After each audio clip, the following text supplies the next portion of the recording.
The Voice of the Rain by Walt Whitman. And who art thou, said I, to the soft falling shower, which, strange to tell, gave me an answer, as here translated.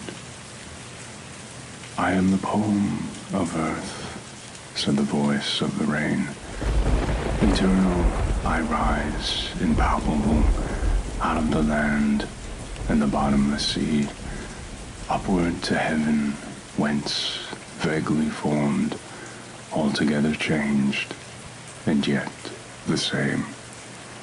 I descend to lave the droughts, atomies, dust layers of a globe, and all that in them without me were seeds only, latent, unborn. And forever, by day and night, I give back life to my own origin, and make pure and beautify it. For song, issuing from its birthplace, after fulfillment, wandering, wrecked or unwrecked, duly, with love, return.